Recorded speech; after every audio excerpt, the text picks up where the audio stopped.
Hello everyone, welcome to Aviation Engineering YouTube channel. So today I took a new lesson series, Pressurization under ATA chapter 21.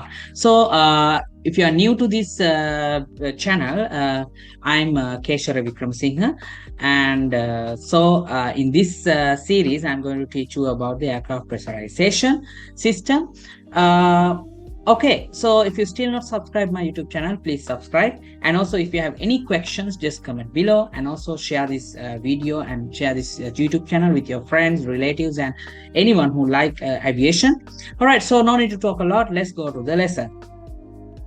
All right, so today is ATA chapter 21, air conditioning system, pressurization. So this is the lesson number 1, system design philosophy.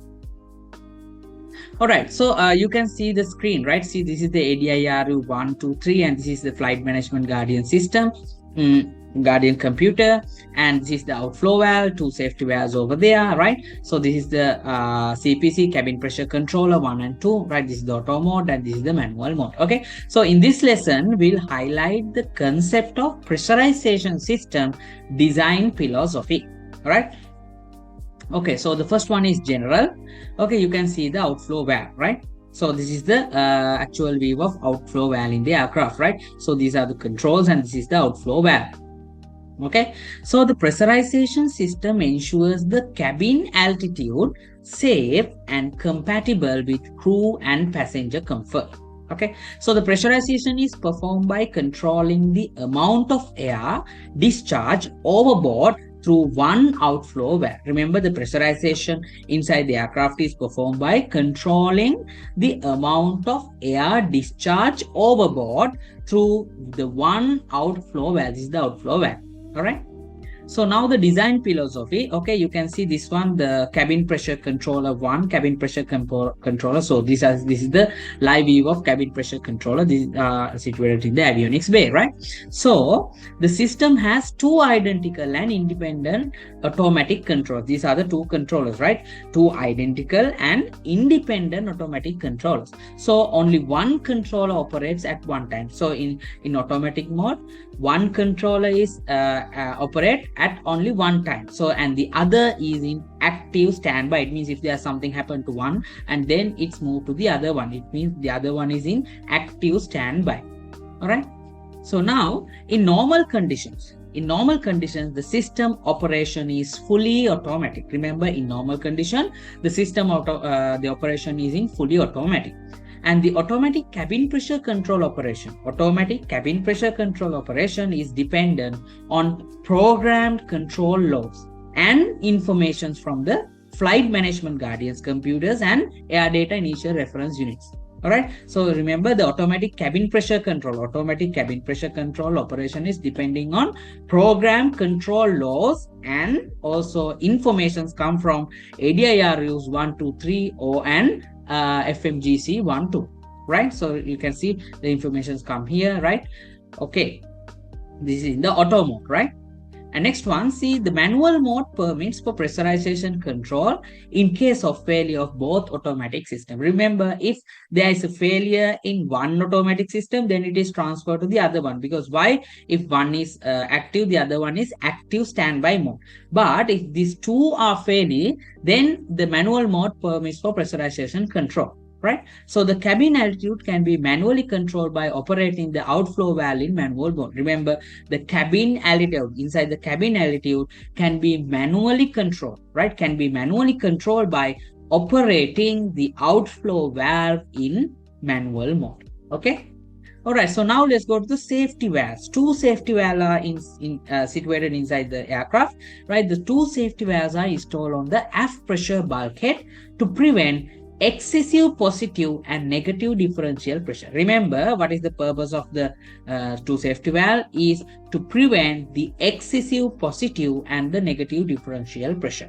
All right. So the 2 safety valves are installed above the aircraft flotation valve, right? Remember, the 2 safety valves are installed above the aircraft flotation line. Okay, above the aircraft, this is the flotation line. So it is situated or installed above the aircraft flotation, right? So you can see this is the aft cabin and this is the aft bulkhead, and these are the 2 safety valves, right? So if I have a time, I will make a short video to show you the real, you can see the real view of the safety valves, right? So because to see these safety valves, we have to remove the F galley. So when I'm working, if I have a chance to take a video or photo, when we remove the F galley, I will show you. All right. So yeah, that is the end of this lesson. It's a very short lesson. So now let's go to the questions and answers, right? So now the first one is, what is the number of outflow valves and safety valve? What is the number of outflow valves and safety valve? The answers are, answer A, one outflow valve and one safety valve, remember, and one outflow valve and two safety valves, and C, two outflow valves and two safety valves. Okay, I will give you a few minutes, few seconds to think and just answer.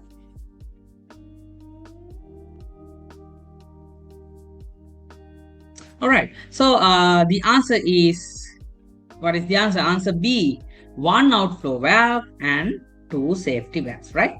Okay, now the question number 2, what happens when manual mode is used? What happens when manual mode is used, right? So the answers are, answer A, the system continues to operate automatically. Okay, it means what happens when the manual mode is used, the system continues to operate automatically. And answer B, the outflow valves can be manually controlled to adjust the cabin altitude. And answer C, the safety valves open. So what should be the answer? Okay, just think.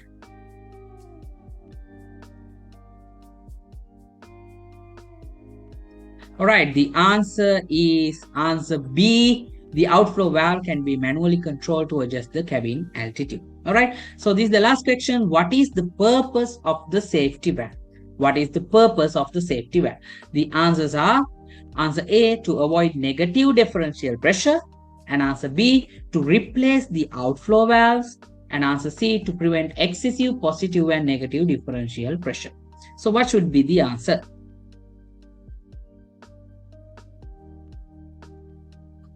Okay, the answer is, what is the answer? Answer is answer C, to prevent excessive positive and negative differential pressure. Answer C, to prevent excessive positive and negative differential pressure.